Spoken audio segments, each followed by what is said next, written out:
Good evening. It sounds like a great idea. Instant prosperity for construction workers in British Columbia. Very simple idea. Van der Zalm says he likes it and wants to do it. And that is to build a dam at Site C on the Peace. You see, you build a dam and you get the Americans to pay for the construction and for the power and for all the necessary transmission lines, and we sit back and we roll in money. On the other hand, there is at the present moment a considerable surplus of power from dams on both sides of the border. Chester Johnson has been for the past 2 years the chairman of the BC Hydro. He hopes to be retired from the job by the end of February. And you're the guy who's got to carry the heat and burden of the day, Mr. Johnson. Now, in the feasibility study, I find a remarkable shortage of details.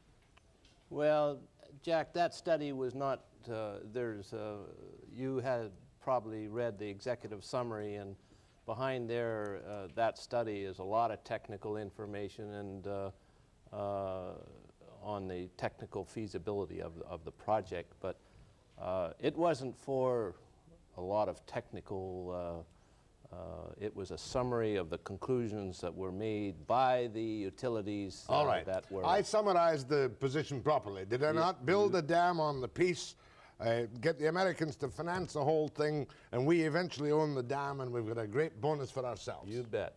How much surplus power is there in the Northwest at the moment, though, when you're talking about building? How many megawatts in this dam? There's 900 megawatts and 4,635 gigawatt hours of energy. Right at the moment, though, are we not pestered by a great surplus of power up and down the Northwest into California? Yes, we are. No question about that, Jack. But don't forget, Site C is 10 years away. It's before it comes into the marketplace. So that's what we're talking about, 10 years out. All right, but how much would it cost? You must know the cost to build this dam and send the power south to the Americans on a contract. Yes, we do know the cost. How much? $1.650 billion. How much per kilowatt hour on the market, though, would it cost you to build it here? Let me put it this way, we're competitive.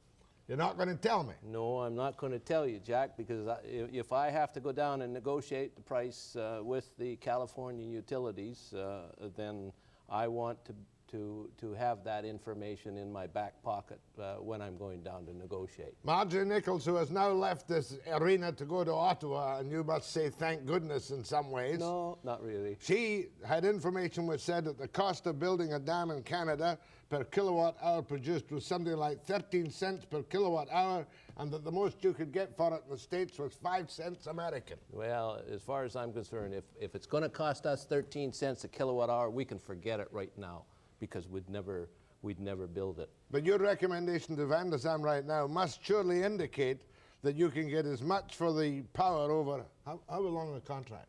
20 to 25 years. 20 to 25 years as it would cost to build a dam. You bet. I've done a market survey in United States, Jack, or Hydro has, and we're competitive to their alternatives, whether it's nuclear plants or whether it's thermal plants fired by coal. We are competitive. But you're going on your forecast for needed power along the Pacific coast, and Hydro has not been notorious for being good on its forecasts of power over the next 10 years. Is that correct? That's correct.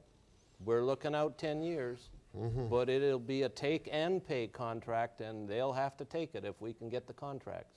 Meanwhile, you've got and it will be self-financing, Jack, as far as we're concerned, and as far as the government is concerned, unless those contracts can be banked to provide the money to build the dam and pay it out during the term of the contracts, then it's not going to be built. What you're telling me is that British Columbia will only build this dam if there's enough in the contract to take to the bank to supply the construction costs of $1.65 billion, whatever it is. That's it.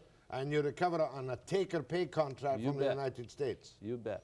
You see, I expressed a view yesterday, and I'll express it to you again today. If I were the Premier of the province with an extraordinarily poor employment record that this one has, I'd be tempted to take a gamble because of the number of jobs it would create now. Well, that's not my agenda, Jack. As far as I'm concerned, I think this is economically feasible, and I think it's a good thing for the province in the future.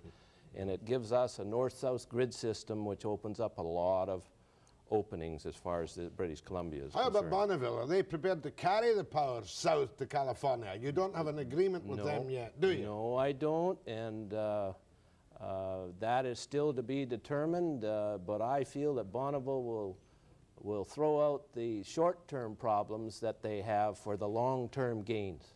And you're aware, of course, that the nuclear plants in California, Diablo, etc., are now very much acceptable down there.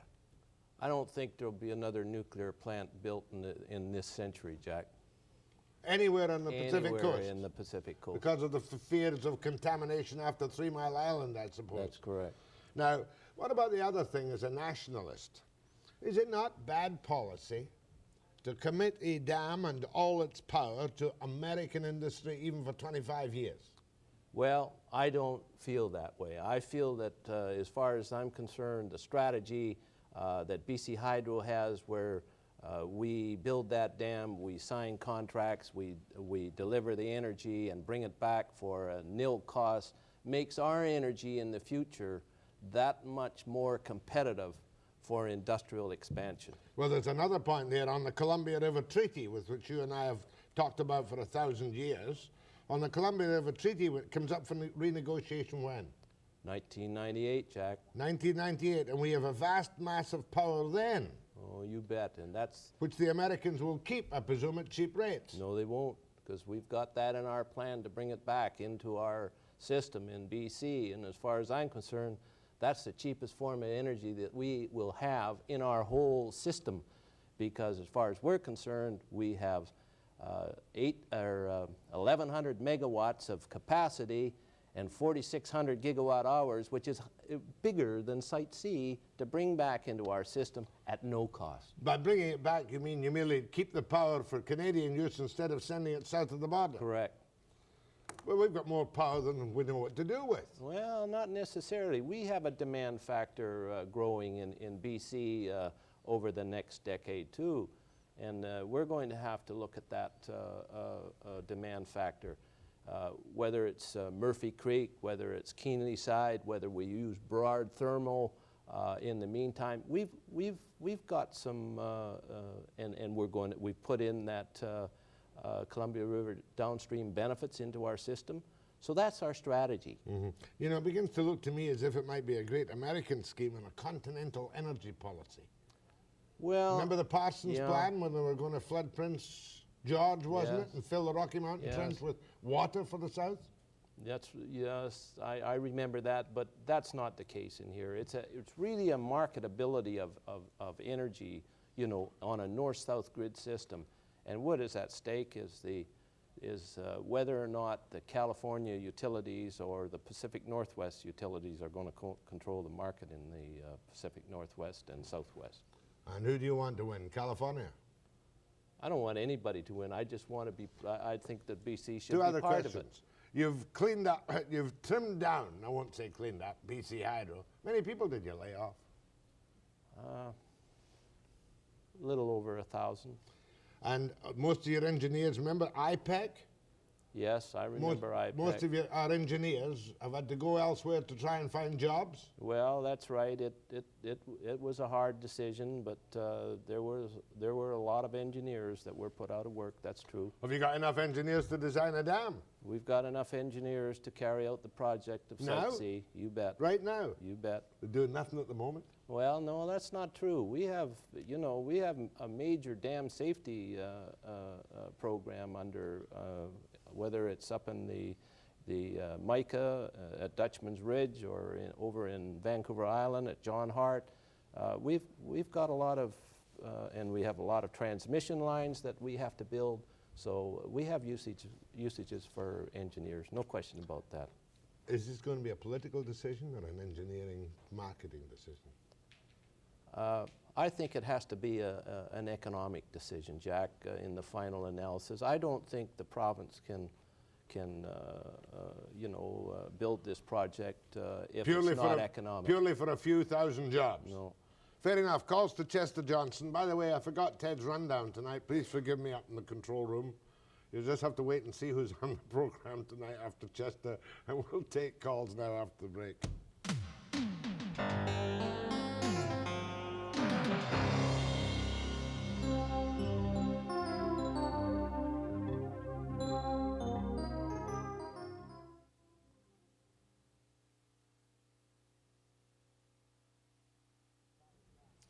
There's a man at Three Valley Gap, the other side of Revelstoke, pretty mad at you. He's got his own power generating system and he has a surplus. And you will not buy his surplus from him. There's a good free enterpriser. When you're not in hydro, you're one too, and you won't buy his surplus. In the States, they must buy his surplus. Why don't you buy his surplus? I got surplus too, Jack, that I have to sell. He's got 150. I know You know Valley Mr. Gap. Bell? Oh, yes. Great guy. Don't you think there should be a law, though, that anybody who has power to sell from a small plant, that you, the giant, should have to take it? Well, maybe there should be. I'm not suggesting that, but right now we don't have a market for energy on the interruptible. Well, what with the oil price going down too? Yeah, the oil price went down, and the price of energy went down, and electricity went down, and You've been selling surplus power at half-cent a kilowatt hour. We pulled out of the market, Jack. We didn't sell it at a half a cent a kilowatt hour. Look, I'm going to be in trouble tonight. I did not ask you any of the questions that came up last night. For instance, the BC Utilities Commission gave you the blazes for cancelling your planned purchase conservation agreement. You're not interested in conservation. Jack, we did not do that. We stopped the insulation program, that's true. But we don't heat our homes by electricity in British Columbia. We heat them by gas, and as far as I was concerned, I couldn't see that the electrical users in this province should pay insulation costs to save gas. Insulation costs to save gas. You've lost me on that. Well, if you insulate a home, you don't use as So much gas, but you don't conserve any electricity, Jack. So why was BC Hydro paying for the insulation of the homes? Maybe Heated by gas. That's correct. That's what I did. All right, and you suspended your planned purchase conservation program. And that energy is only half the cost of energy created by dams. That's not true. We do agree with demand side management, and we have people working in that regard. But I have a surplus of energy at this point in time, and I've got to sell that. Otherwise, the bottom line is that I'm going to have costs or losses far in excess of what I've had in the period that I was there. Yeah, if you don't sell all the energy, for instance, from the Revelstoke Dam, you can't carry the debt cost. That's correct. Go ahead, please, to Chester Johnson. Hi, Jack. Two questions for Chester Johnson. One, I'm wondering why BC Hydro continues to foreclose British Columbians' options by building dams that we really don't need. What are you going to do in 20 years when we need more power? Go develop Stikine or Liard rivers with huge environmental costs, external costs. You don't consider them in your cost-benefit analysis. How to lie with statistics. Well done, Chester. Another question is... You gotta let him answer that one first. Yep. Okay. Look, what we're saying here is if we do not build this dam at this point in time for the U.S. market, that we and pre-build it, that at some future date, whether it's 2005 or 2010, we're going to have to build this dam, and then we're going to have to pay for it ourselves in the domestic market. What we're saying here is, why not have the American utilities pay for that dam and it come back in for no cost whatsoever? But do you agree personally we should never dam the Laird or the Stikine? I didn't say that, Jack. The Laird and the Stikine are in BC Hydros, and I'm not able to say that. Whether it should be dammed or not would depend on the environmental impact. It would depend on the hearings that would go on insofar as that valley is concerned. It's a beautiful valley, and I'm not saying whether it should or whether it shouldn't. Thank you. Because you'll be glad to get out of Hydro in a couple of months and get back to your own business. Correct. Go ahead, please. Yeah, my question is not too dissimilar from the previous one. I haven't heard anything stated about the costs of flooding the Peace River Valley. Valleys tend to be fertile places, and they have other values besides the amount of water that you can save in them. And I really wonder if Hydro is the agency to be doing that kind of assessment. It's like just a one-sided analysis, and there's much wider issues to be taken into account here, and I don't hear a word about this.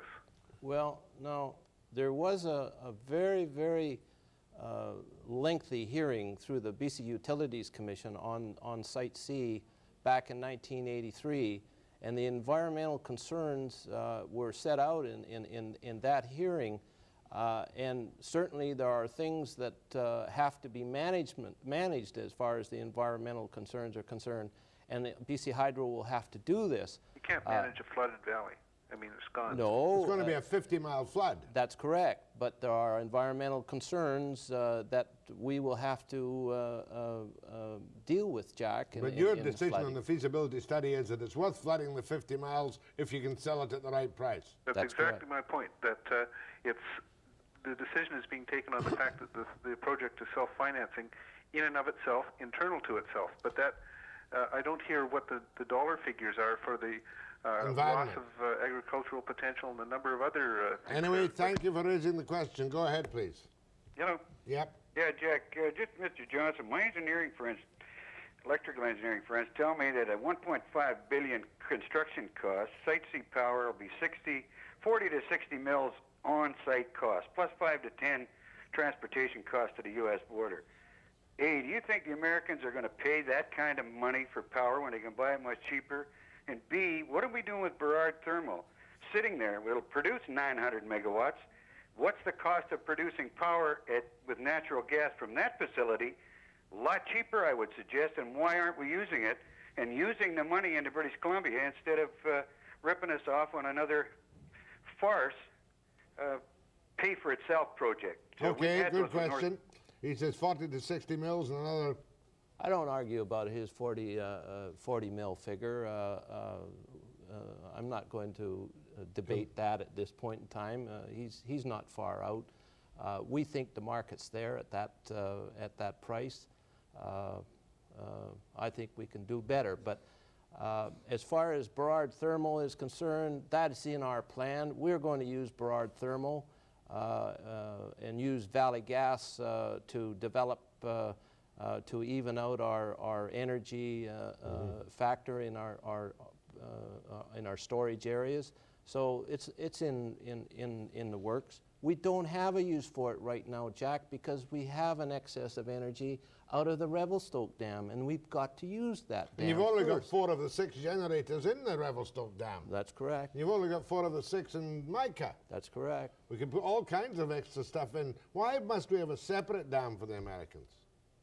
Well, it's a dam that we can isolate from our system, and we can basically pay for it in the 20-year term, and that's the economic factor. Go ahead, please, to Chester Johnson.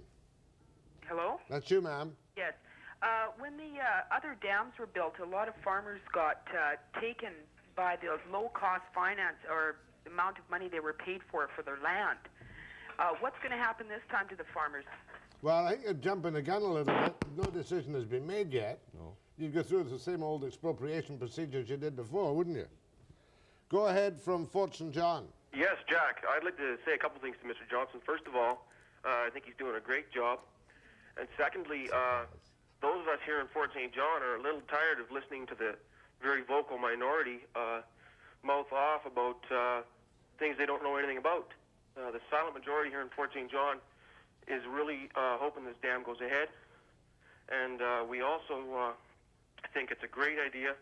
The valley being flooded is not that bad because of the fact that it's going to create a lake, it's going to create tourism, and it's going to make a more stable economy for Fort St. John. And jobs. I'd like to ask Mr. Johnson, why is it that the dam is not going to be started until 1989 when they've already started some excavation here? Well, you know, I thank you for your comments, but why not until 1989 is very simple, that we have many regulatory procedures to carry out before this dam can be built. And it's really related to below the border, not in Canada, not in British Columbia. So we must carry those studies out, and That's why the time delay, and it's going to take that time in order to... You seem to be confident, though, that within a year you might have a deal with the Americans. That's correct. I think it's there, and I think we can get those contracts. My thanks to Chester Johnson, retiring chairman of the BC Hydro, right? And next we're going to meet Hiro Umebayashi, I forgot the rundown, on the remilitarization of Japan and the Japanese peace movement's response. After the break.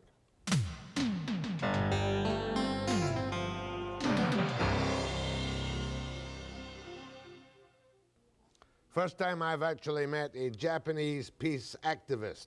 My guest is Hiro Umebayashi, and he is chairman of a council, coordinating council for the Pacific Campaign to Disarm the Seas. And you do things like hunger strikes, do you not? Yes, I did the last year, I think, yes, when the United States submarine Houston entered the Japanese port. And how long were you on a hunger strike? It was actually open-ended hunger strike. I wanted to do that as long as the submarine stayed in Japanese port. Now what but is actually, it ended in 4 days. 4 days. Well, you lost a little bit of weight. Eh? Yeah. But now tell me your great concern. We don't see much about the Japanese peace movement, and people like myself think that the Japanese government will do anything the Americans want it to do. Am I correct? Yes. Just like Canada. I don't know this part, but it seems. Now, Right. what is the danger? There is no remilitarization of a Japanese nuclear force, is there? Not actually the nuclear force, but it supports the nuclear strategy of the United States, just as United States say. Whatever they say. But Yeah. the point I'm making is you only have a very small standing army as a result of the last war, correct? Yes, it is not small. It's actually seventh in the order of number, seventh strong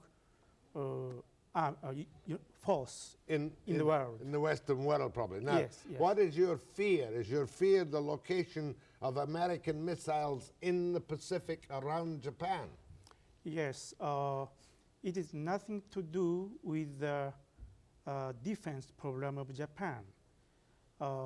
Japanese defense policy used to be just protect in a very defensive way, but the missile around Japan is now a very offensive one, and the Japanese self-defense force is now doing everything to support this. Show me how many missiles are based in Japan? It is not actually based in Japan. It is carried in the warships. Now, this is a map of the Pacific Ocean. Yes. Where is their nuclear capability of the Americans and the Russians in the Pacific? I'll show the Japanese nuclear naval base, which means the port call of the nuclear-capable warships happened. This here, Sasebo, is the southern part of Japan. Right. There is located the U.S. naval base there, and here is Yokosuka. Yokosuka, the headquarters of the 7th Fleet of U.S. Navy is located at Yokosuka base. But is the U.S., that's fine, Yeah. so enough of that. Is the U.S. military presence not necessary to counteract the Soviet fleet, which is also in the Pacific? That's true, but you see that it seems very likely that Soviet Union want to come out to the Pacific because it is a ocean facing to that country. And so far, I think the Pacific Ocean is predominantly used by the U.S. fleet. And not the Soviet fleet? Not Soviet fleet. Well, now, how successful is your protest against militarization And you say 4,000 Tomahawk missiles throughout Japan or throughout the No, Pacific? throughout the world. Throughout the world. And it's coming on in this 10 years. And it's still just the beginning of the deployment. And we already have approximately, I have to guess, but approximately 9 submarines which seem to carry the Tomahawk enter the Japanese port. Now, New Zealand, as we all know, has forbidden American warships to enter New Zealand waters, correct? Right, correct. The Australians are making little grumbling noises. Would the Japanese government ever object as a government to the missile presence in the Pacific? No. Japanese government even promoting the deployment of the nuclear Tomahawk. Even though we have the non-nuclear three principles, which says Japan do not allow the entrance of the nuclear weapons. And also it says we do not possess and manufacture the nuclear weapons. But this first part of the non-nuclear three principle should be effective to stop the nuclear-capable warships to Japan. The government laid down these principles, or did the occupation lay them down? Oh, Japanese government did in 1971. 71, they went for the 3 non-nuclear principles. Yes. But now they're not keeping to their word or their policy. Oh, they say they're observing the principle. You don't believe them? And you don't believe. 2/3 of the public opinion do not believe the position of the You government. yourself were a physicist, were you not? Yes. And was it your... I used to teach in university. And you gave that up to be an activist in the peace movement. Right. How strong is the peace movement in Japan in terms of, one does not, we see many riots in Japan with helmeted police at airports and things, Yes. but how strong is the peace movement? I should say it's still strong, but it's getting weaker because of the younger generation not knowing the experience of the war. So I should say the peace movement is in a difficult position now in Japan, but it's still very strong compared with the other countries. Yeah, because you have no parties in power in the government who in any way support you. We have several parties to support the peace movement. Could they ever take power in Japan? No, only the present LDP and yes. Good. Hiro, you're speaking Wednesday. When's that? Is that today? Is this Wednesday? Oh no, Wednesday, February 18th. Yes. At 8 p.m. in Langara Community College, which Yes. and everyone know what it is. Yes. And I wish you well, Hiro. Thank you very much indeed for coming. Thank you very much to see. New guests after the break.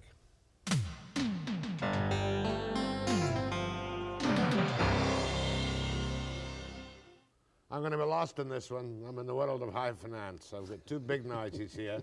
Michael Graham, Vice President and Director of Merrill, Lynch, Pierce, Fenner, Bean and Smith. In this country, Jack, Merrill, Lynch, Canada.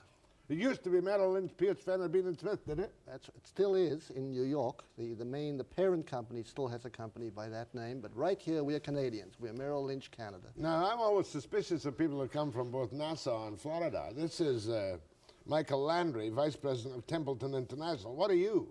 I'm a financial analyst and Senior Vice President with Templeton International. Not mutual funds.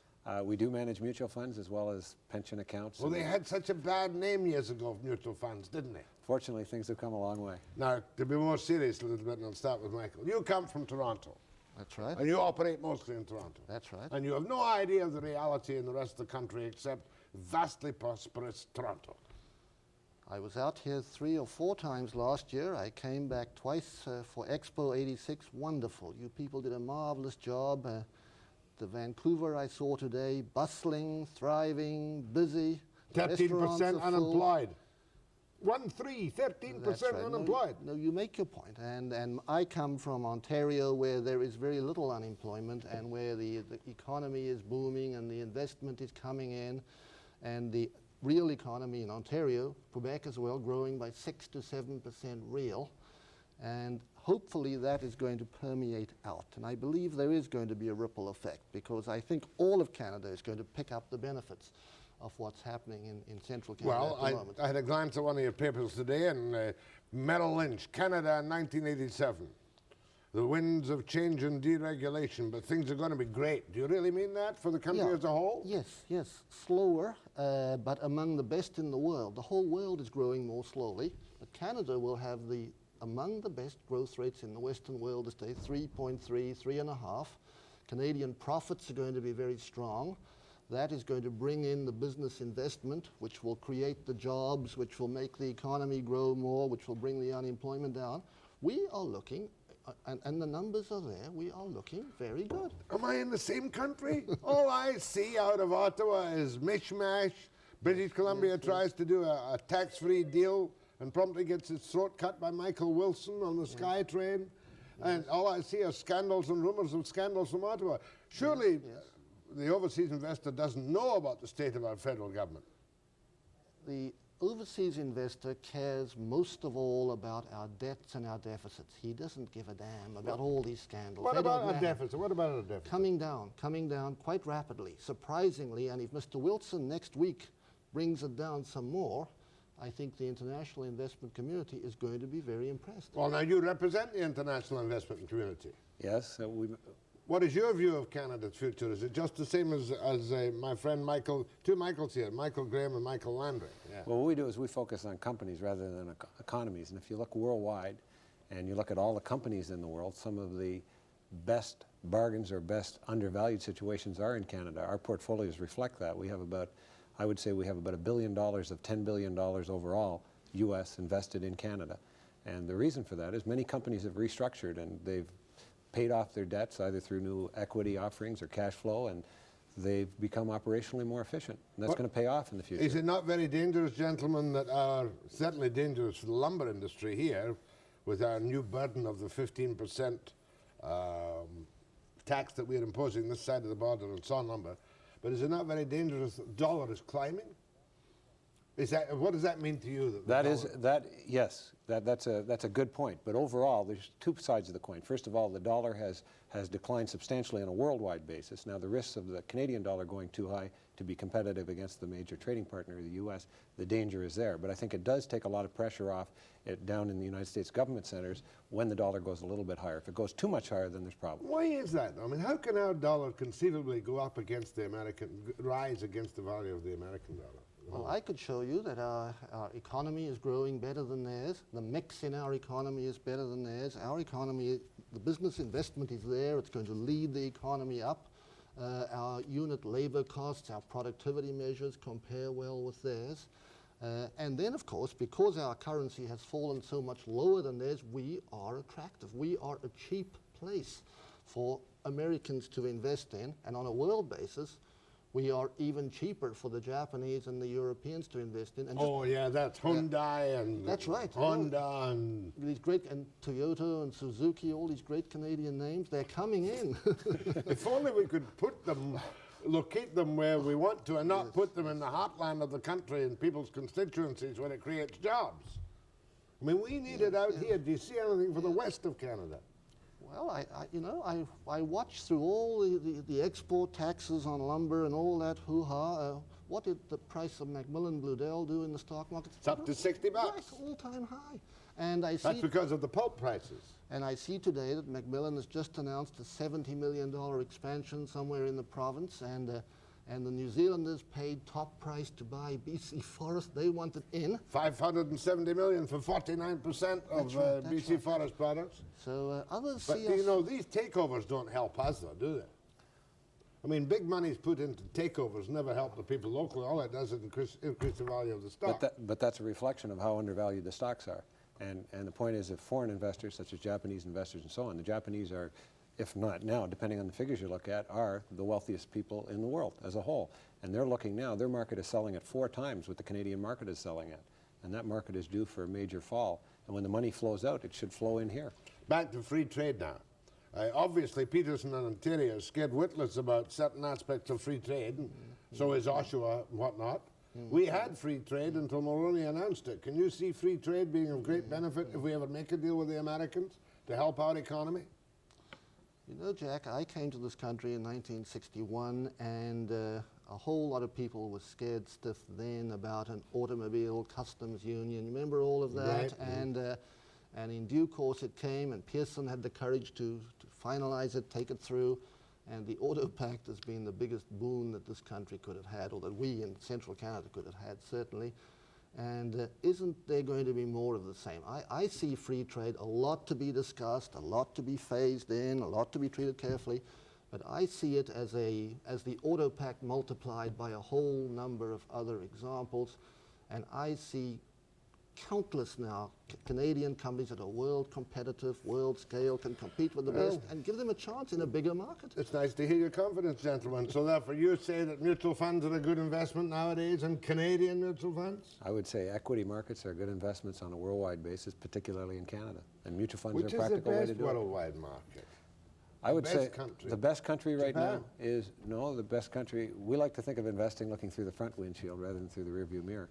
And Canada is certainly undervalued, but the United States, I think it's time to buy American when it comes to equities, but Canada for very much the same reasons. And Canada is the thinner market. There's less shares because of the mergers and acquisitions, actually on a relative basis. Mind you, when we watch what happens in the Vancouver Stock Exchange sometime, 10 cents stocks will go to $21 and back down to $5, and then we get funny things about Grand Cayman and loans to Iran.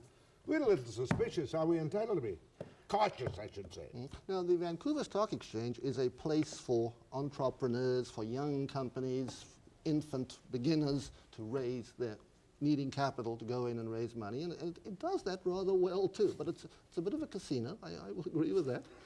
Unlike Toronto. Oh no, you're always having trouble in Toronto too. Let's face it. Sure we are. Why do you live in Nassau? Or why do you operate out in Nassau? Well, the founder of our organization, John Templeton, or Sir John Templeton as of Tuesday, decided to live there in 1967 and developed the second part of his career in Nassau.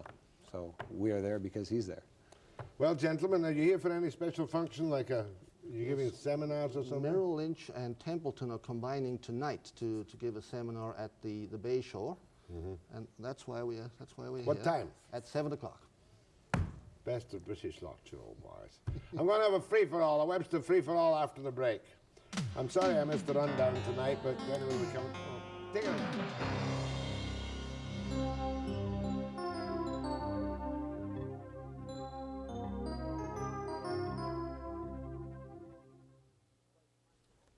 I thought Chester Johnson, the BC Hydro, was quite frank and open tonight. It's got to make money or it won't go. But there's all this surplus power. It depends entirely on the prospects. But we'll just have to wait and see. I got a letter from Oral Roberts today.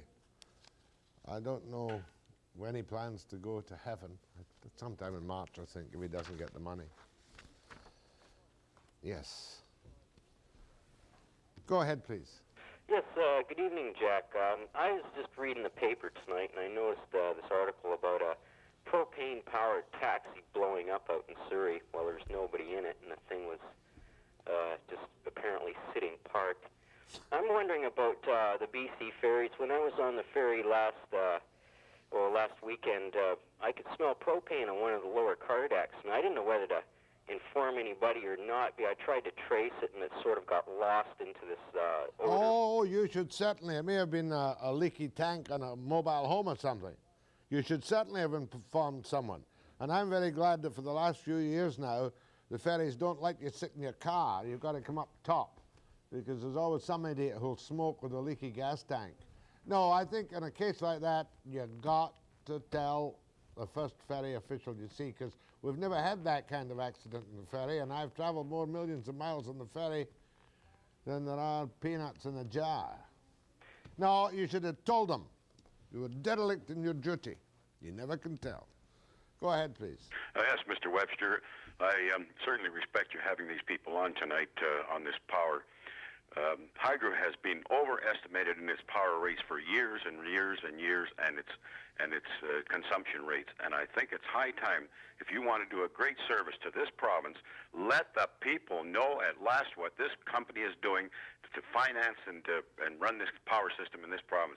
Why aren't they taking over the East Kootenay and 100 other things that should be brought up? And you can certainly do it, Mr. Webster. And I hope you bring a program where people can sit and talk to you about this more sincerely than they have tonight. And I thank you for doing it. Thank you. And I raised all the points tonight about the surplus power in California, the surplus power in Bonneville, the surplus power in BC. And Chester Johnson told us, I don't know if you noticed or not, that the price of export power was ½ a kilowatt hour, and he refused to sell it at that price. He chopped it off. So there must be an incredible surplus of power. The aluminum plants are halfway shut down in the States. It really is a problem. I don't honestly think they'll ever make the contract with the Americans. Better not predict that too strongly. Go ahead, please. Yeah. Yes, Jack. Yeah. I guess my biggest concern in regards to the dam, the new dam, is the whole problem of what's going to happen. I know that it's going to take 10 years for them to sort of bring this thing online, and nobody knows what the power situation is going to be in 10 years. But the Americans have got to be aware of the fact that they have the potential for power shortage. And they are going to be looking at all the very things that all your people yesterday were talking about, cogeneration and all this nonsense. That's right. Okay. Now, with the computerization of industry occurring at a far greater rate in the States than it is here, you can be guaranteed that it's going to be an awful lot easier for the Americans to link up all of their industries to cogenerate power down there than it is going to be to extend that process into Canada. It's going to be... But you must... Hydro has the whip hand to the extent that we don't have to sign any agreement unless it's firm for 20, 25 years. As Johnson says, the agreement has got to be bankable to raise the money to finance the dam. Yeah, but the point is that the Americans have a means to sort of opt out of this situation. You know, even if they can save money by cogenerating their own power, even if the dollars flow up here. I'm afraid that this might well just be used as a political gimmick at short notice, short-sightedly, to create jobs in the construction industry. Give the dam to the Americans and we'll regret it 20 years down the road. Okay, bye, gotta go. Power gets kind of dull after a while, doesn't it? Go ahead, please. Yes, Jack, it's the first time I've been able to talk to you on your show. Good. And a couple of points I'd like to bring up with you. Firstly, on the death penalty. When are these politicians going to stop thinking that they know better than the people? And when are they going to bring back the death penalty and, you know, or take a plebiscite of the people and see what the people really want and do the wish of the people rather than the government not thinking they know better than the regular people? I don't mind the death penalty as long as you realize what it is. It's to satisfy the vengeance of the public. And my second point, Jack, is on free trade. When are we going to stand up against the Americans? You know, the Americans are criticizing us for subsidizing our lumber and stuff like that, and yet they can subsidize their grain and subsidize this and subsidize that, and we can't do anything about it. Billions and billions. And you see that Mulroney was at it again last night at that thing in Quebec City, singing When Irish Eyes Are Smiling, reminding us of that dreadful Shamrock Summit. Yep. And, you know, Jack, I think the rest of the world should just stand up against the Americans and say, listen, we're not going to be pushed around by you. We're not going to be bullied. I mean, they're bullying the American, you know, the English common market and everybody, and just telling everybody what to do. And I think it's about time we stood up to them and said, to heck with you guys. We're going to, you know, no subsidies.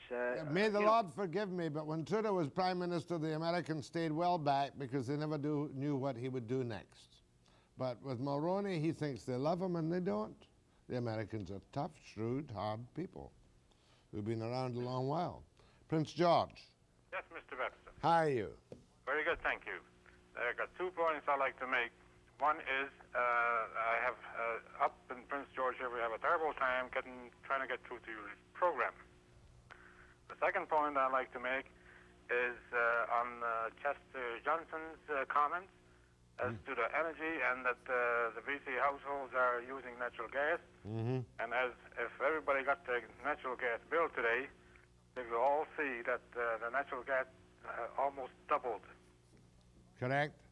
And that was a funny point he made. Of course, he didn't want to subsidize insulation because all the houses have gas in them, not electricity. that's right. Yeah. And because of what's happening with the natural gas, I would think that a lot of people are going to be looking at electricity again as a heating alternative. Well, I forgot to ask him when the rates are going to go up, but there was no word of that. But thanks for your call. I'm glad you got through tonight. Go ahead from Winfield. Go ahead, please. Yes, Mr. Webster. Yes. Mr. Johnson is not very well informed, because right here in Winfield, I can tell you of a lot of us that are using electricity to warm up our homes. And also, there's a subdivision east of Kelowna where the natural gas does not reach. And they are all heated by electricity, and they have to have it because there's no natural gas. Okay, I'll tell him. He's probably watching now. Anyway, go ahead, please. Hi, Webster. I'm calling to hope that you will use your influence to get a crosswalk put in from the Metrotown SkyTrain station to the Metrotown Mall. When you get off the SkyTrain, there's no No crosswalk. no crosswalk at all along there to go to the mall. Whose fault is that? SkyTrain. That's Rita Johnson, isn't it? Rita Johnson or Burnaby. So Rita Johnson and. I don't know nothing. I just said every time I go there, Well, go up. I'm always scared to cross, and there's cars coming one way or another, and you got to. Okay, ma'am. I'll go and have a look at it. Much obliged. Go ahead, please. Yes, hello? Yes. On the hydro thing, I'd like to make a few points. Across Canada, the hydro projects are indebted to foreign investors to the tune of $23 billion. Across Canada, these same projects generate $1.5 billion worth of income from the American sales per year. But the money required to service the $23 billion debt is greater than the $1.5 billion that they make on this U.S. sales. And in California, which I've been in, they're working on many ways of power generation down there. Some of them you would be amazed at. So thank you, sir. I'm out of time. You made your point. I'm very grateful. I'll be back after the break.